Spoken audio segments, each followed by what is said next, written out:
guys! Welcome back to my channel. Again, my name is Jap. So, kumusta naman kayo guys?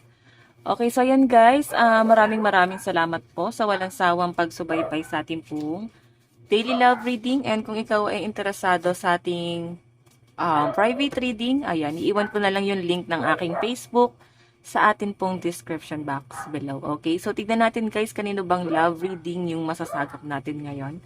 Ito yung energy ni person. Ito yung energy mo, okay? Unahin mo natin guys yung kay person. Okay. Energy ni person. Nararamdaman niya sa'yo. Okay, nararamdaman ng person sa'yo.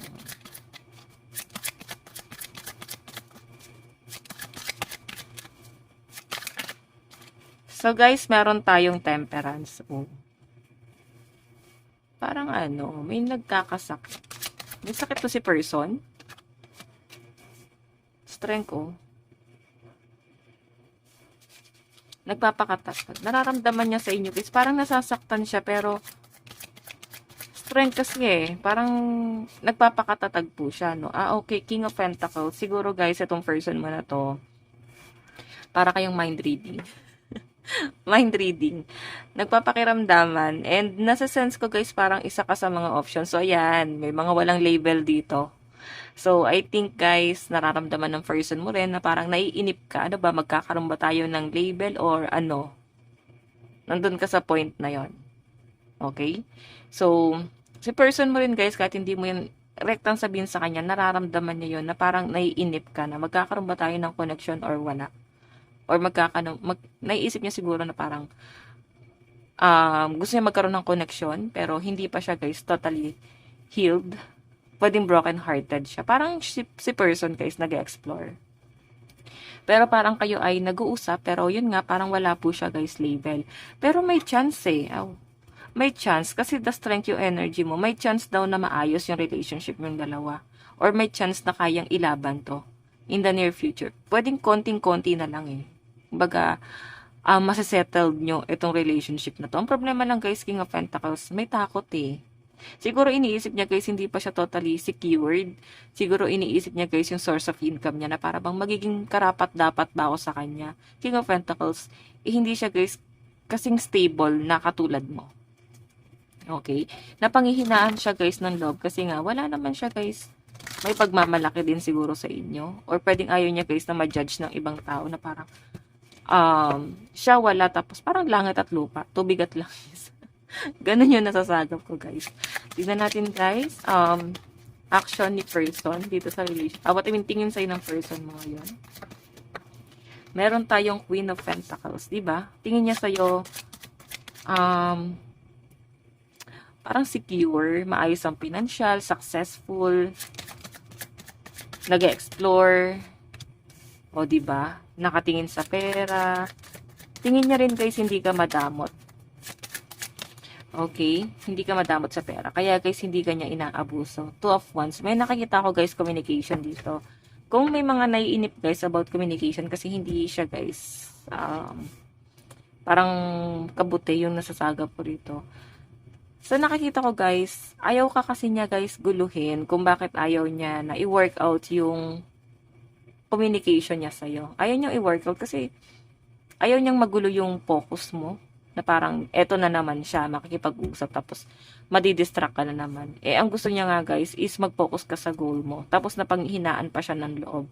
I think mabait tong person mo kasi hindi siya guys selfish na parang nandun siya sa point na sisirain niya yung plano mo. Though hindi naman din guys yun ang iniisip mo na parang di mo naman ako masisira pero sa kanya kasi guys yun yung dating. Okay. Siguro nasaktan ka na nito minsan. Kaya ganyan siya mag-isip ngayon. Natatakot. Tignan po natin ano naman yung magiging action nito ni person. Magiging action ni person. Okay. So guys, meron tayong 7 of Swords. Tignan pa natin. Magiging action. Baliktad ba yung card ko? Okay, ito pala. Oops.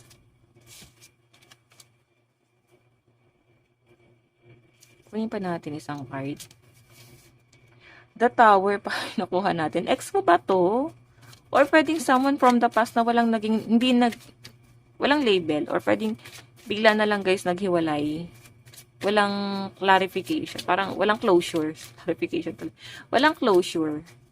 Okay, parang bigla na lang guys, parang ginos. Yun ang nasasagap ko. Yung action niya siguro guys, ginos ka ba nito? Kaya siguro nasagap natin para siyang kabuteno. Parang ginos, bigla na lang guys, naglaho. Ito, pinagtaguan ka niya. Kasi ko parang na-down ka talaga sa ginawa niya. Parang palaisipan yung ginawa niya na pag-iwan sa inyo. Kung ito naman ay naging karelasyon na. May nakita ko guys, 6 of Cups, so family. Pwede ang naging struggle din ng person mo guys is yung family niya o yung iba niya guys responsibility. So alam nyo guys, medyo pressure to sa family niya. Nape-pressure siguro siya kasi maaring mataas ang expectation sa kanya ng pamilya niya. So parang hindi niya guys talaga mailaban yung relationship niya sa inyo kasi nga mataas ang expectation sa kanya ng pamilya niya. Lagay lang ako guys ng ilaw kasi parang hindi pantay, okay? Okay, so tignan natin guys ano naman yung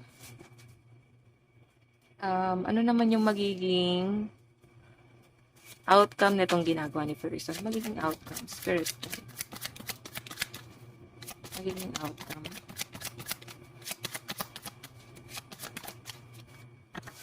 Ten of Cups. Hinahanap-hanap ka niya ngayon. Pero I think guys, nag-uusap kayo ng person mo eh. Siguro takot lang siya guys na maulit yung dati. Nag-fail siya sa relationship. Natatakot na siya. Parang grabe yung trauma na pinagdaanan. Okay, meron tayong judgment. Ayan, siguro guys, nahusgahan siya ng ibang tao na parang, ay, ganyan siya, babaero yan, lalakero yan, manloloko yan, manggagamit yan. Though willing naman siya talaga guys magbago. Pwedeng nagawa niya yun guys sa ibang tao, pero hindi naman niya guys gagawin sa inyo. Pero yung judgment kasi guys ng ibang tao, kaya siya yung tipo ng tao ngayon na inaayos niya yung sarili niya. Okay, no? Wheel of Fortune. Inaayos niya po yung sarili niya rito. Parang wala na siya, guys, pakailam sa kung ano man ang sasabihin sa kanya ng mga tao. Okay? So, guys, sa side ni person, malakas po ang mga earth sign, Capricorn, Taurus, Virgo, water sign, Cancer, Pisces, Scorpio, Aquarius, Gemini, Libra. Pero ang malakas ng mga earth sign dito, no?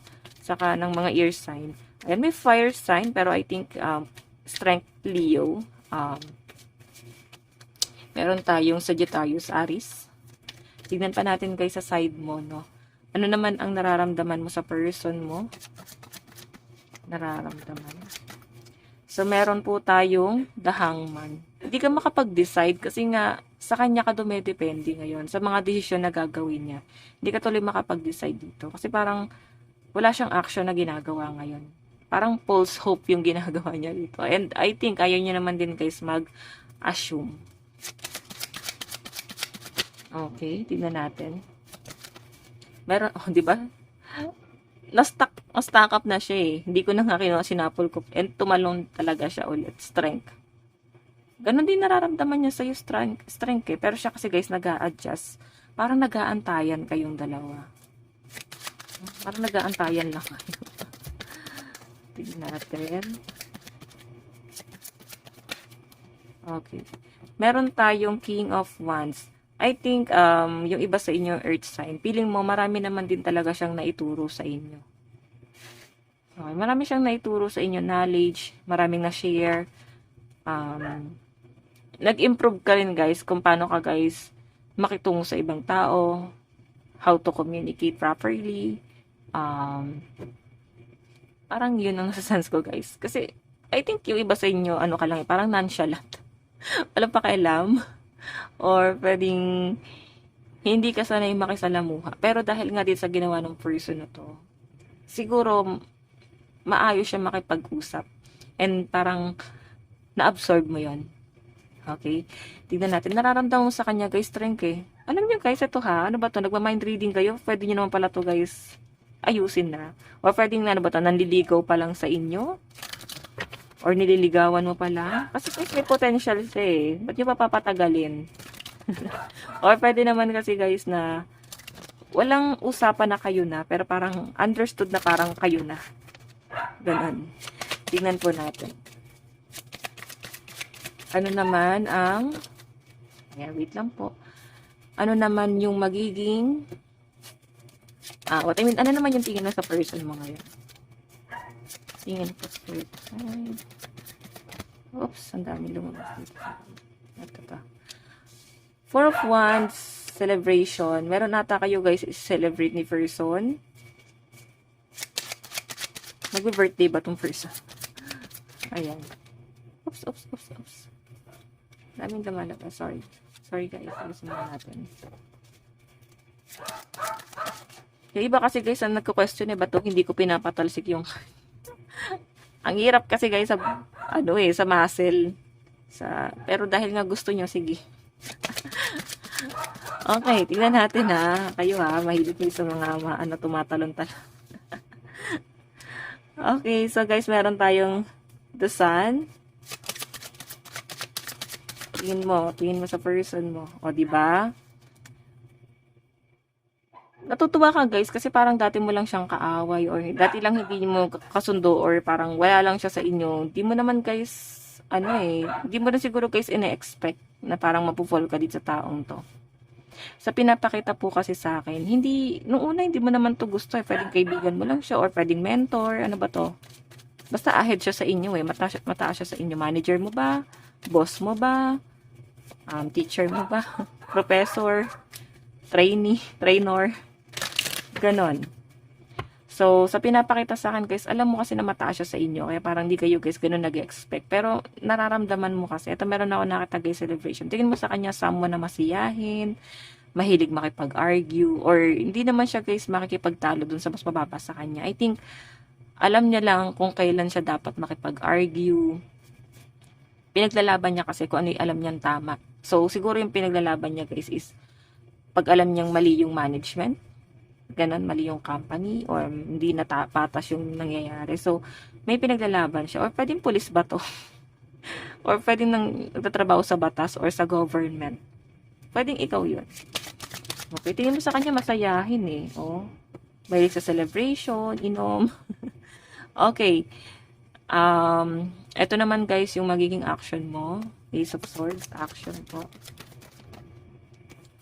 Okay, so meron tayong dalawa yung lumabas. Sige, lagay na natin sa bottom of the deck. Meron tayong 2 of Cups and 9 of Wands. O, di ba yung iba sa inyo, parang siguro umamin ka na sa kanya, pero parang na-feel nyo guys na parang nireject ka niya. O yun nga, ginose ka niya. Kasi pinakita sa atin yung action, ginose ka niya eh. Siya mismo yung sumira dito sa relationship. Parang biglang may naglaho. Parang ang ganda-ganda ng pagsasama niyo, tapos parang biglang may nawala. Biglang may nagbago.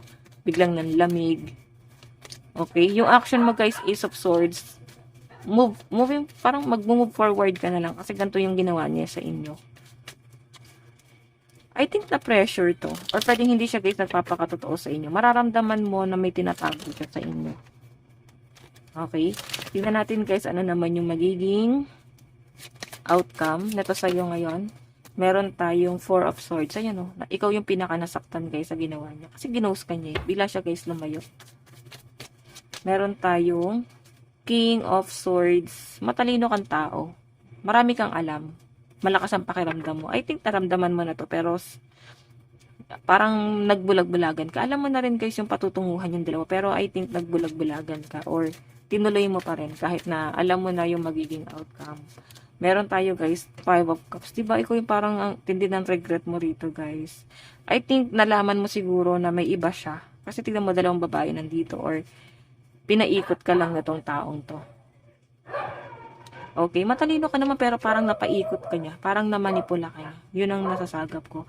Kung makikita nyo guys, 5 of Cups, grabe yung regret, disappointment na nararamdaman mo. Okay? And sa malinaw na pinapakita sa akin dito guys, si person mo, yung tipo ng tao ngayon na kinamumihian mo. Galit ka sa kanya, sa ginawa niya sa inyo. Kasi sobrang okay yung relationship niya. Biglang ganito yung ginawa niya sa inyo. Okay? So, sa side mo guys, ayan, malakas po ang mga air sign. Aquarius, Gemini, Libra, Cancer, Pisces, Scorpio.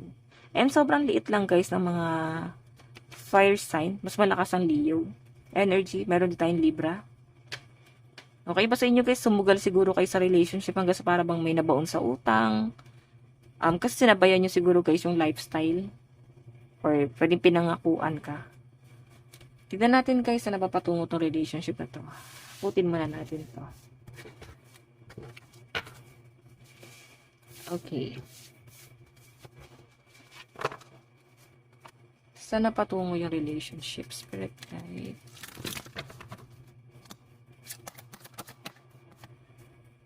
Seven of Clouds. Naku. Nagkaroon pala ng ibang option. Na-distract kasi may ibang option eh. Ayan guys, magkakaroon dito ng Wheel of Fortune, New Beginning. New Beginning pa. Sabi na naman ng iba dyan, Madam, ayoko na, sakit-sakit na ng ginagawa niya. Guys, wala akong magagawa. Talagang past person yung nasasagap natin. Or pwedeng someone na hindi niyo naman guys naging karelasyon. Hindi kayo binigyan ng katarungan dito sa relationship na to. Walang label. Or pwedeng kilala niyo na, pwedeng friend nyo. No? Na pwedeng crush mo. Ayan. Pero nasa conflict kasi, intellect. Ayan, no? Alam niyo guys, itong taong to. Sana feel ko rito. In the near future. Ayan. Na-pressure to sa trabaho niya. The Moon. May mga tinatago siya guys na hindi talaga siya guys nagpakatotoo sa inyo kung bakit kanya ginost. Natakot siya eh. Kasi pwedeng at the first place puro kasinungalingan yung sinabi niya sa inyo. Tapos natakot siya na malaman mo na or nalaman mo na yung totoo. Priority. Ayan no. So nakikita ko sa inyo guys, nag-focus ka ngayon sa priority mo sa buhay, sa family mo, sa trabaho mo. Pero babalik siya, makikipag-usap siya dito, shadow work. Siguro, maglalaylo muna tong taong to. Okay? Then, i-work out niya pa rin. Gusto niya guys ng communication kasi gusto niya guys na ipaliwanag sa inyo yung mga nangyari. Bakit ganun yung kinahinatnan? Bakit nangyari yung ganun? Gusto niya guys ipaliwanag sa inyo. Okay, tignan natin. Advice, love advice. Love advice sa inyong dalawa ng person mo. Meron tayong surprise. I know, you may be about to be surprised. Bigla ka na lang iso-surprise itong taon to. Or pwedeng parehas kayo na surprise. Yung pagtatagpo nyo guys is sobrang unexpected. Para bang destiny.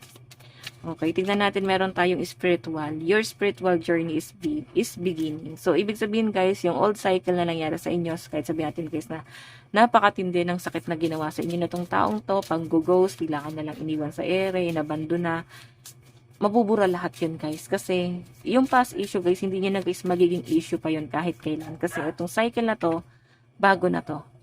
Kumbaga, ang alam nyo na lang guys is mahal nyo naman talaga yung isa't isa. Pwedeng matagal na kayo guys hiwalay or matagal na nangyari. May naliwanagan. So, bakit guys naging ganon?